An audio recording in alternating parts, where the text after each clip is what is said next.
Bu kadar para var bak elimde.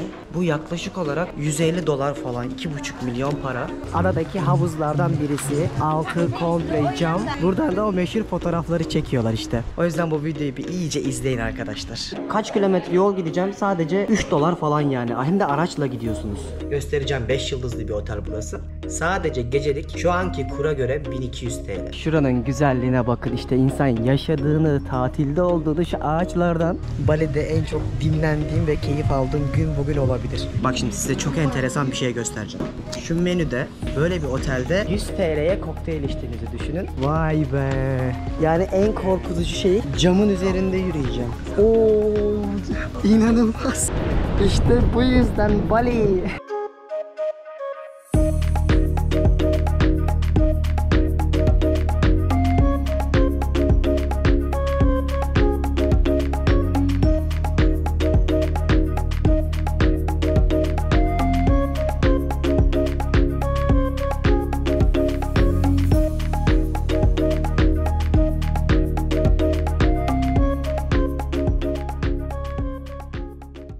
Herkese Endonezya'nın dünyaca ünlü adası Bali'den selamlar dostlar. Ben Deniz Pehlivan, sizlere şu anda Bali'nin Uluwatu bölgesinden sesleniyorum. Bildiğiniz üzere daha önceki bölümde, önce bu adaya gelmeden önce daha doğrusu, sizlere çok kapsamlı bir şekilde adayı anlatmıştım. İlk önce Bali'nin en ünlü, en böyle kesinlikle öncelikle görülmesi gereken yeri olan Ubud'dan geziye başladık. Sonra Gili adalarını gezmiştik. Akabinde Canggu, Kuta ve Seminyağı göstermiştim.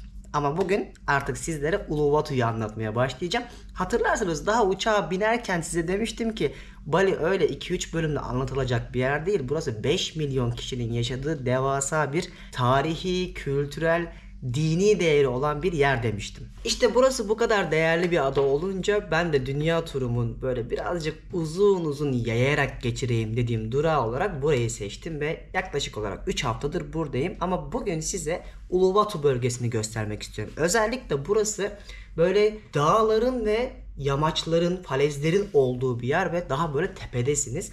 Her yer yine yemyeşil. Bir tarafta çok güzel masmavi deniz var, surf yapabileceğiniz yerler var, yine tapınaklar var, hatta ülkenin en büyük tapınağı da burada. Restoranlar çok iyi ama burası görece diğer yerlere nazaran daha pahalı.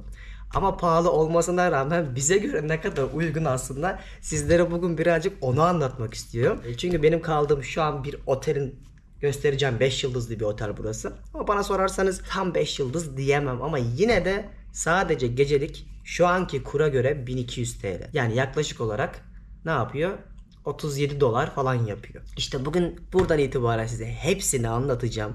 Yani Bali'nin şu ana kadarki en artık yorumlayarak size aktarabileceğim bölümü olacak. O yüzden sonuna kadar izleyin.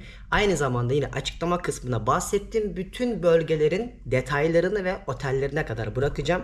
Oradan bakın ki hani buraya gelecekseniz en azından fikir sahibi olursunuz. Hadi bakalım, girişi yaptıysak sizlere iyi seyirler. Ben de artık Uluwatu gezisine başlayayım. Burası benim kocaman bir odam. Şurası balkon kısmı ve direkt böyle yemyeşil bir coğrafyaya açılıyor. Havuzlar var 3-4 farklı. Onları da zaten şimdi size gösteririm. Ama aynı zamanda tabiatın içinde uyanmak ne kadar güzel. İnsan sabah uyandığında onun o kuşların sesini duyunca öyle mutlu oluyor ki. O yüzden burayı çok beğendim. Hadi çıkalım otelden.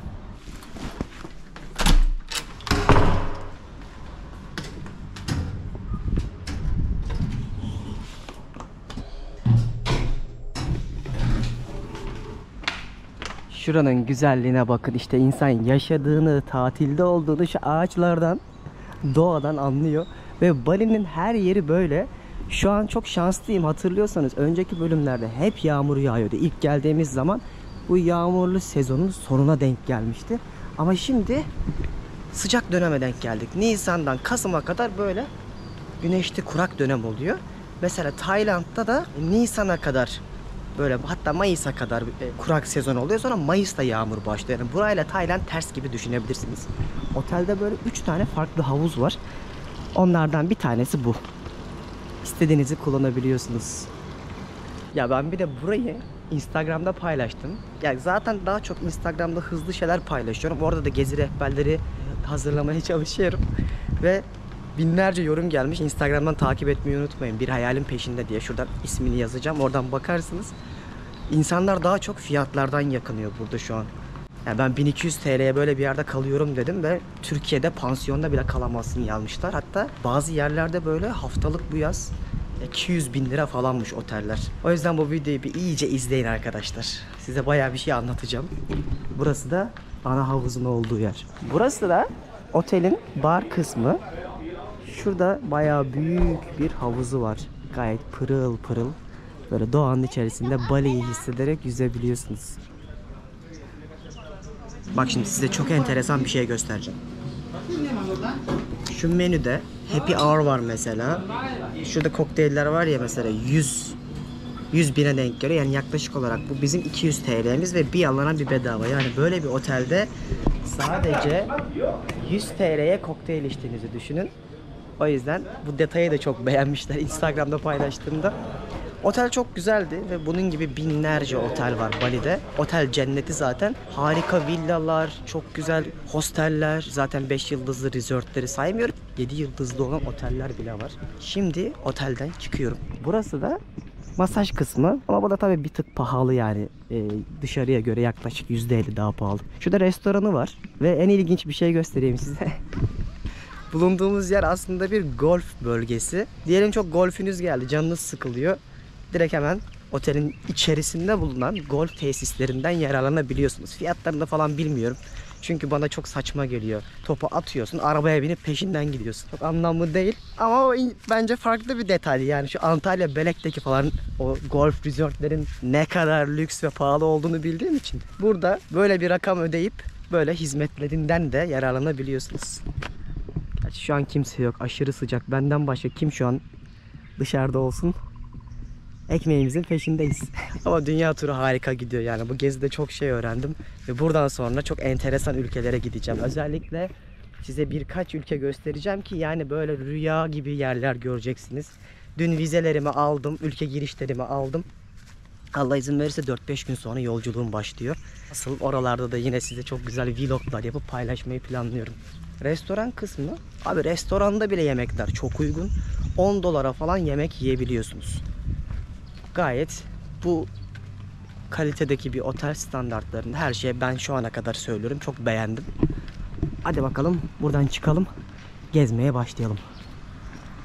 Şimdi ATM'den para çektim. Size bir şey göstereceğim. Yani bu ülkede para çok büyük sıkıntı. Birçok ATM 1 milyondan fazla vermiyor ama burası iyi bir otel olduğu için 2,5 milyon verdiler. Bu kadar para var bak elimde. Bu yaklaşık olarak 150 dolar falan, 2,5 milyon para. Yani aklınızda bulunsun, buralara gelince en büyük sıkıntı para olacak. Kartlarda da bizim ülkede çok fazla kur farkı yansıtıyorlar. O yüzden kredi kartı kullanmak burada çok mantıklı gelmiyor. Ben yansıtmaları gördüğümde şok oldum. Aklınızda bulunsun. Şimdi araca binip gidiyorum. Motor kullanamıyorum hala. Çok korkuyorum çünkü. O yüzden burada Gojek diye bir uygulama var. Uber gibi düşünün. Hem motor hem araba çağırabiliyorsunuz. İstediğiniz yere sizi götürüyorlar. Ya bu adamların şu uygulaması harika ya. Bak dokundum anında geliyor şu an. 3 dakika sonra burada. Ve kaç kilometre yol gideceğim? Sadece 3 dolar falan yani. Hem de araçla gidiyorsunuz. Gelsin gösteririm içinde. Şu araba olmalı.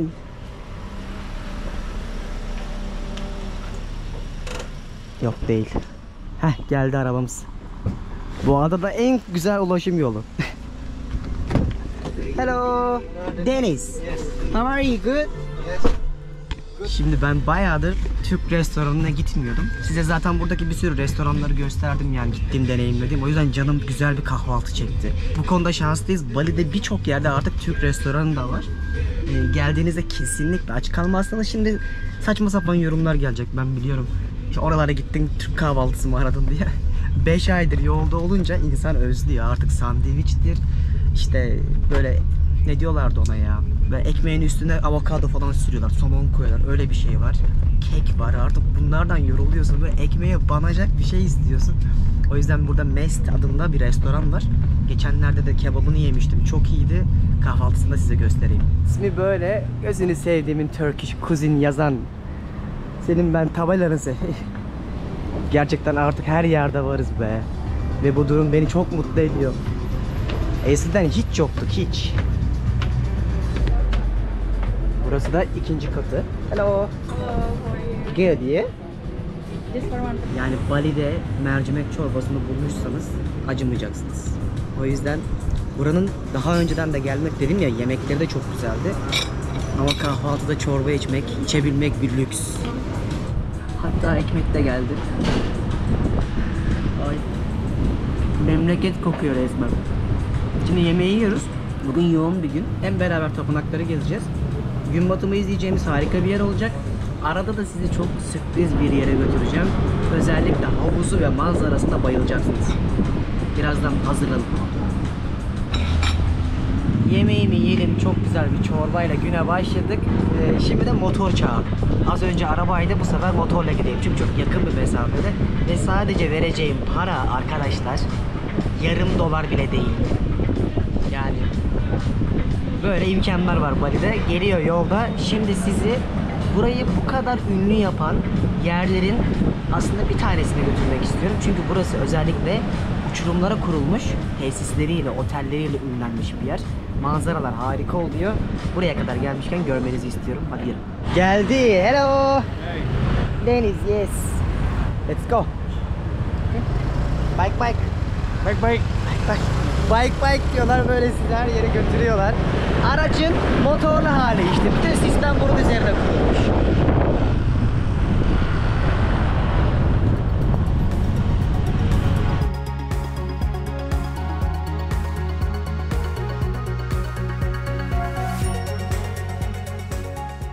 Burası bayağı lüks bir yer. 180 ismi, girişten de anlayacağınız üzere. You're gonna take me? Yeah. Okay. Girişe 500 bin rupi verdim. 500 bin. 400 binini harcayabiliyorsun bu arada. Bir sıkıntı olmuyor yani, yiyip içebiliyorsun. Ama burayı göstermek istiyorum size, yani değecek. Şimdi bu araçla bizi havuzların olduğu yere götürüyorlar. Burada çok lüks böyle mekanlar kurmuşlar. Hep böyle oteller var ama aynı zamanda beach club gibi hizmet de veriyor. Tabii her bütçeye uygun, dediğim gibi videonun başında yerler var yani. 5000 dolara da konaklayacak yer var, 5 dolara da. Burası aynı zamanda otelmiş. Bunları şimdi size göstermeseydim eksik kalırdı Bali. Yani çok yer var. Sonraki bölümlerde de farklı olanları göstereceğim de. Ama benim için de güzel bir tecrübe oluyor. Böyle görüp bir şeyler öğrenmek bakalım. Her gittiğim yerde bir detay görüp öğreniyorum sonuçta. Of, manzaraya bak. Oo, işte bizim Akdeniz gibi. Böyle bizim şeyi aklıma geldi. Faralya tarafları. Yamaçlara kuruldu ya bizim orası da. Vay be. İşte budur. 500 bin veriyorsun. 30 dolar yaklaşık olarak, 25 dolar falan. Ama bu manzaralara değeceğini düşünüyorum. Boşa almıyorlardır o parayı. Vardır bir sebebi. Birazcık böyle Santorini'deki otelleri de andırdı bana, Yunanistan'daki, ama tabii ki kokonat ağaçları, palmiye ağaçlarıyla dokusu bir anda değişebiliyor. Yani tropikal bir yerde olduğunu hissediyorsun. İyi yer ya. Baya güzel. 1 doları 15 gibi düşünün. Menü geldi. Mesela göstereyim size. Pizzalar 170 ile 200 arası. Yani 10-12 dolara falan geliyor. Şurada içeceklere bakalım. Yine hala uygun, biliyor musun? Yani vodka bile 100, örnek veriyorum, 200 TL'ye vodka satıyor adam. Ya böyle bir yer için bence hala bedava. Yani Türkiye'deki beach club'ları çok iyi bildiğim için. Şimdi beni buraya oturttular, yer yok. Yer bulmaya çalışıyorlar. Üstümü falan değiştirip bir havuzun keyfini sürmek istiyorum artık. Bana şöyle de bir güneşleneceğim alan verdiler. Manzaraya bakın aşağıdaki.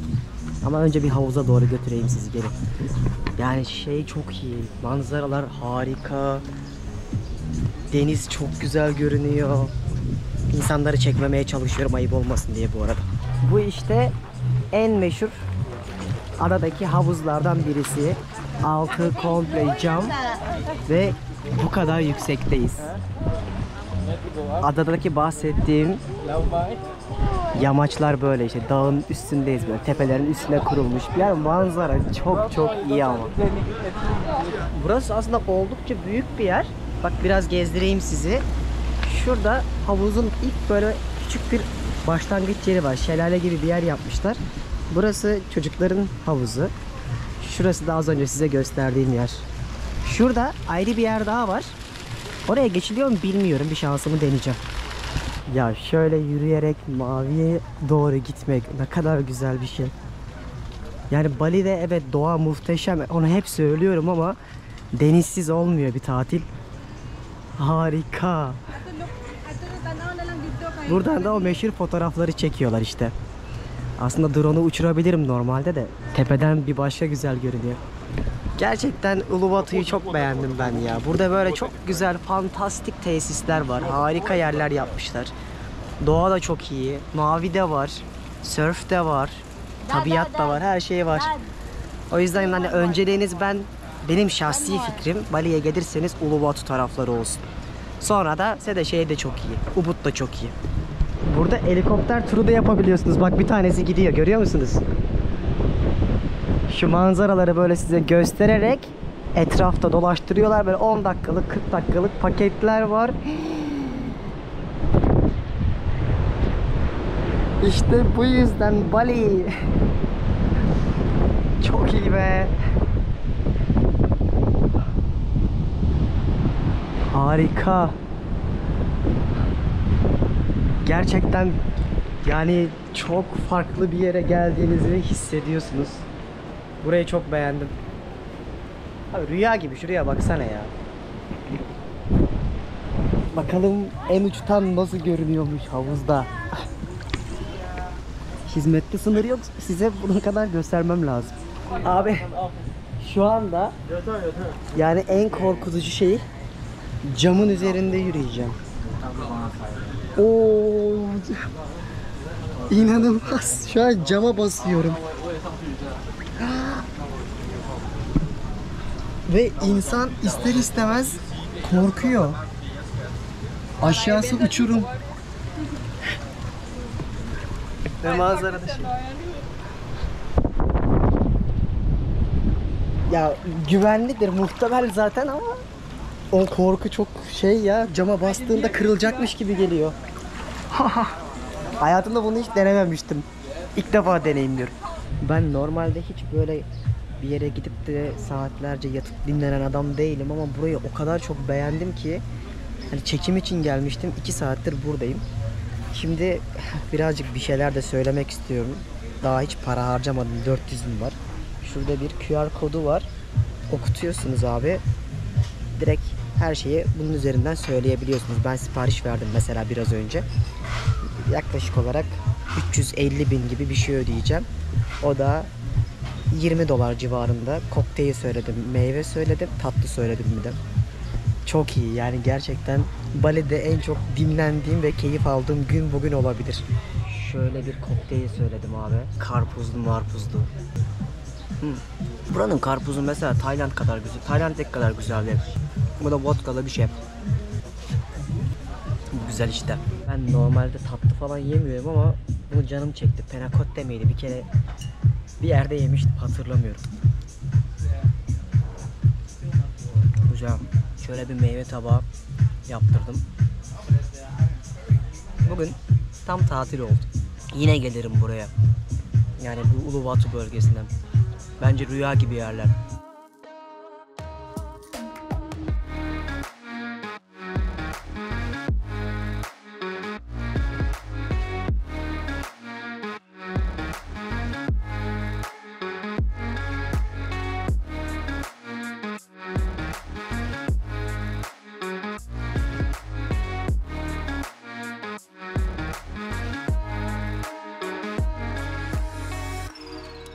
Güzel bir tecrübeydi. Yani mekan harikaydı, manzara güzeldi, fiyatlar gayet iyiydi. 4 saat kadar falan takıldım burada. Bana da iyi geldi. Bayağıdır dinlenmiyormuşum sürekli koşturmaktan. Az önce biletlerimi de aldım bu arada. Daha da doğuya gidiyor olacağım. Sonraki bölümde izleyeceksiniz inşallah. Şimdi buradan ayrılıyorum. Yine uygulamadan taksi çağırdım bu sefer. Buranın en ünlü, Endonezya'nın en büyük tapınaklarından, heykellerinden bir tanesini size göstermeye gidiyorum. Çünkü Burası onlar için en kutsal duraklardan bir tanesi. Yapımı çok uzun sürmüş. Oraya gittiğimde de bilgileri aktarmaya başlarım. Geldiğinizde görülmesi gereken bir sonraki durağımız meşhur Vishnu Tapınağı. Garuda Vishnu Kenchane'ye geldim. Beni girişte bir yere bıraktılar. Yani bu ülkede Grab'dir, Uber'dir o kadar yaygın ki böyle bakın özel duraklar bile var. Adam geliyor seni burada bırakıyor. Artık herkes her şeye aşina olduğu için sistematik bir şekilde, saygılı bir şekilde rahatça da gezebiliyorsunuz. Yani bizim ülkemizde bu sistem hala niye oturmadı? Gerçekten çok üzücü ve turizm için bence çok büyük de bir felaket. Bunun çok daha yaygınlaşması lazım. Canlı canlı görün istedim çünkü. Şimdi burası niye önemli? 28 yıl sürmüş bu heykelin yapımı ve Hindular için çok kutsal. Bununla beraber tapınaklar konusunda zaten dünyada en çok tapınağı görebileceğiniz adalardan bir tanesindeyiz. 27 bin tapınak var, öyle ki bu ülkede insanlar yol yapamıyor adada. Çünkü her yerde tapınak olduğu için ve tapınaklar kutsal olduğu için yıkamıyorlar. İşte bu coğrafyanın da en büyük heykel tapınağı, ana 3 tanrıdan biri olan Hinduizm'deki Vishnu'yu görmeye gidiyorum. Böyle bir yere indiriyorlar sizi. Şu shuttle'larla parkın içerisindeki tepe noktasına ulaştıracaklar. Bu shuttle'larla çıkacakmışız. Güzel bir park kurmuşlar. Burası devasa bir park bu arada. Yani az önceki o otelin olduğu yerden 15 dakikada geldim. Hadi bakalım. Başladık. Burası da görülmesi gereken güzel yerlerden biri. Vallahi o kadar büyük ki yani uzaktan ilk gördüğünüzde o heybetini, haşmetliğimizi hissediyorsun. Tabii ki bu benzerlerini Hong Kong'da ya da Tayland'ın Phuket adasındaki Budalarda, heykellerinde de, Budizm dininde de görebiliyorsunuz. Ama Hinduizm'deki dünyaca bilinen en büyük heykellerden birisi olarak nam salmış. Normalde bir yapıyı görmek için böyle koşturmam. İşte Rio'daki Hazreti İsa heykeli var, kollarını açan mesela. O çok özel bir yerde mesela. Çok güzel bir yerde aynı zamanda. Manzara anlamında. Bu da öyle olduğu için birazcık size göstermek istedim. İçeriye giriyorum. Turizmi de canlandırmak için tabii böyle birazcık restoranlar, kafeler, büfeler koymuşlar giriş kısmına. Şuradan girelim. Entrance yazıyor. Şu adada bir gün ne kutlama, ne dini etkinlik, ne bayram bitmiyor. Mesela bu hafta 9 gün boyunca tatilleri var, dini bir bayramları var. Muhtemelen şu an onlardan birine şahitlik ediyorsunuz. Böyle süslenmişler, renkli renkli flamaları almışlar. Film sahnesi gibi. Etkinlik, bayram, festival bitmiyor. Bilet aldım 125.000'e ve bilet aldığınız zaman ücretsiz de fotoğraf çekmek için bir stüdyo kurmuşlar. Böyle dijital bir kopyasını veriyorlarmış. Şu bileti aldık ve bu da haritası aynı zamanda. Şimdi fotoğraf çektirmeye gidiyoruz. Böyle bir provide traditional Balinese clothes for men. Okay. So we are gonna take one picture, right? This different. This is different. Okay, I see. I see. If you're interested for the sample pictures or for costume Bali for female. You pay extra for that. Yeah. Okay, I see. I see your point. Okay, let's move on. Çok güzel, böyle içeride bir tematik park da kurmuşlar. Böyle Bali kültürünü yansıtan detaylar vardı. Fotoğraf da çektirebiliyorsunuz yerel kıyafetleri giyerek, ama ben hediye olarak verdiklerini değerlendireceğim. Bileti aldıktan sonra içeride anısı kalsın diye fotoğrafınızı çekiyorlar. Böyle 8-10 farklı fotoğraftan bir tane seçebiliyorsunuz. İsterseniz daha fazla para ödeyerek alabiliyorsunuz ve dijital olarak veriyorlardı. Ben de bunu seçtim. Şöyle bir fotoğrafım oldu. Bunu da artık hayatım boyunca unutmayacak bir şekilde drive'larımda yedeklerim. İçeriye gidiyorum. Hi, thank you. Ya burada bile Starbucks var ya, inanılmaz. Adamlar bütün mahallelerde, köylerdeler resmen. Artık McDonald's, burger falan da aynı keza. Şu yapının arkasında heykelin olduğu yere doğru girişin olduğunu söylediler. İlerleyelim bakalım. Yine doğa odaklı, yeşilin bolca olduğu, her yerden suların aktığı bir yer yapmışlar. Bu konuda çok başarılılar. Yeşil odaklı işleri çok iyi yapıyorlar. Girişte tapınakları var.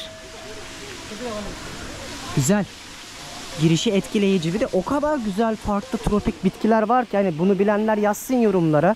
Yani ben daha önce görmediğim bile birçok bitki gördüğümü düşünüyorum. Yani şekilleri, renkleri, formları bambaşka. Çok enteresan tropik bitkileri de görmek isterseniz buraya kesinlikle gelin. Endonezya'daki Hinduizmle Hindistan'daki Hinduizm ya da Nepal'deki çok farklı. Bali Hinduizmi gibi ve birazcık da Budizmle Hinduizmin karışımı olarak biliniyor. Ve görmüş olduğunuz heykeli yapmışlar. Önüne de demişler ki adı Kisa Mata Air Abadi. Sonsuz bolluk işte, spring su efsanesi. Zaten her şey efsaneler üstüne kurulu. Hinduizm'de yaklaşık olarak 200.000 tane tanrı var. Öyle ki adamlar Hindistan'daki tren ağları çok iyi. Bunu yapsa tanrının bahşettiği bir şey olması lazım inandığımız deyip tren tanrısının olduğunu söylüyorlar. Ya da çok iyi bir insansanız, çok iyilikler yapmışsanız, bir de kitabınız varsa sizin görünüşünüzün Tanrı'nın bir dünyadaki görünüşü olarak inandıkları bir insan olup aslında bir anda tapılabilirsiniz. O yüzden Hinduizm'de inanılmaz şeyler oluyor, detaylar var. Ben bunu çok yazılarını da yazdım web sitemde. Ama işin içinden çıkamıyorsun. Çünkü her şey bir efsane ve her şey neredeyse ana 3 tanrının altındaki tanrıcıklara bağlanıyor. Her bir tanrının da kendine ait bir özelliği var. Ve hepsi de tamamen böyle çocuklara bir hikaye anlatırsın ya, onun gibi hikayelerle bezenmiş. O yüzden eğer Hindistan'a giderseniz ya da buralara gelirseniz birazcık Hinduizmi araştırmanızı öneririm. Bu heykelin yapımı tam 28 sene sürmüş. Yüksekliği 120 metre, genişliği 64 metre. O kadar büyük ve heybetli ki yanına geldiğinizde küçücük kaldığınızı hissediyorsunuz. Yani son zamanlarda bu kadar büyük bir heykel gördüğümü hatırlamıyorum. Bununla beraber aslında bu heykeli ilk planlarken daha küçük planlamışlar ama beklenenden hem çok zaman almış hem de beklentilerini büyütüp daha da heybetli bir heykel yapalım demişler. Üzerinde Garuda kuşunun üstündeki Vishnu tanrısını sembolize edilmiş. Yani düşünün, burada tanrıyı bile bir yüzüyle beraber gösterebiliyorlar. Hayali bile olsa onu sembolize eden bir heykel bu. Ya diyorum yani, derya deniz Hinduizm ve çok ilginç şeylere inanıyorlar. Hatta bu ülkede de, yani daha doğrusu Bali'deki Hinduizm'de de kast sistemi halen geçerli. Yani aralarında gerçekten kastlar farkı var. Ama bunu Hindistan'daki kadar keskin bir şekilde hissetmiyorsunuz. Şimdi içeriye girmeye çalışacağım ama bir şey söylemeyi unuttum. Bu heykel 100 milyon dolara mal olmuş. Bu kadar yoksul bir toplum için çok ciddi harcanmış bir dini mabete ödenen bir para olduğunu düşünüyorum. İçeriye girdim ama pek bir şey yok. Böyle işte sembolize edilen inançlarını, artık tam detaylarını bilmediğim heykeller var. Ve görüyorsunuz daha çok hep böyle korkunçtur yüzleri falan. Bakın böyle hep acı çeken, kavga eden, böyle daha sempatik şeylerden çok insanı ürküten şeyler kullanırlar. Bunun da sebebi kötülüklerin inançlarında kendi bedenlerine, tapınaklarına girmelerini engellemek. Özü bu aslında. Yine burada da bir etkinlik var. Yerel dans yapıyorlar.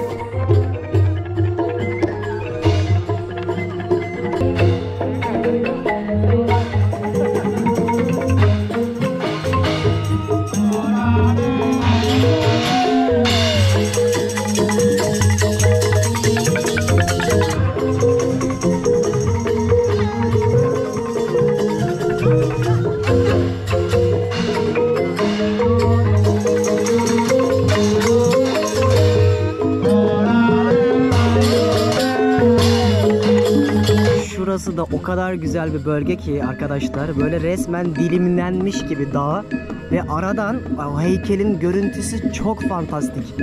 Çünkü bir yandan da gün batımı başladı. Öyle olunca da renkler çok daha güzel çıkıyor. Özellikle bu sabah ve akşamüstü renklerine çok bayılırım çekim yaparken. Çok güzel bir yerdi, çok beğendim. Tertemiz, pırıl pırıl da bir yer yapmışlar. Buradan ayrılıyorum. Açlıktan ölüyorum. Bu akşam artık güzel bir restoranda yemek yemeyi planlıyorum. Hadi bakalım, bir de size birkaç restoran da göstereyim artık. Böyle yeme içme konusunda da çok zengin bir coğrafyadayız sonuçta. Akşam oldu. Bugün bayağı bir güneş artık başıma geçmiş. Otelde yemek yiyip devam edeyim diyorum. Çünkü çok yorgun hissediyorum. Yarın da check out'um var. Bugün bagajı, bavulu hazırladım derken zaman geçecek.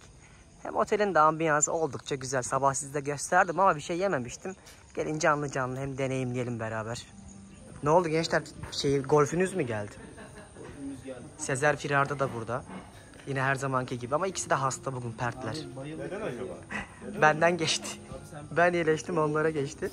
Burada golf sahası olduğu için pratik yapabilmeniz için şöyle bir alan yapmışlar, koymuşlar. Böyle çalışıyorsunuz restoranın girişinde. Dostlarla oturduk. Şöyle bir yemek söylüyoruz. Ama çok uygun değil mi fiyatı Sezer? Ne diyorsun? Böyle bir sandviç 69 lira yani 70-140 lira. Para değil ya. Çok da lezzetli bu arada. Baget, Evet. Babe, I'm eating right now. çok güzel. Ben de şöyle bir şey söyledim. Mesela 80 civarı, yani yaklaşık $6 falan. Yani bugün kanlı canlı size restoranda göstermiş oldum. Hani buradaki en azından durumu anlamış olursunuz. Çok da güzel yemek yiyoruz. Bugün çok yoruldum artık. Sonraki bölümde inşallah size bu bölgedeki eksik noktaları da aktarmaya devam edeceğim. Yine bu gezinin bütün özetini, konaklama rehberlerini, gezilecek yerlerin hepsini de açıklamaya bırakacağım. Oradan bakarsınız. Şimdilik benden bu kadar. Bir sonraki bölümde Bali'de görüşmeye devam edeceğiz. Bay bay.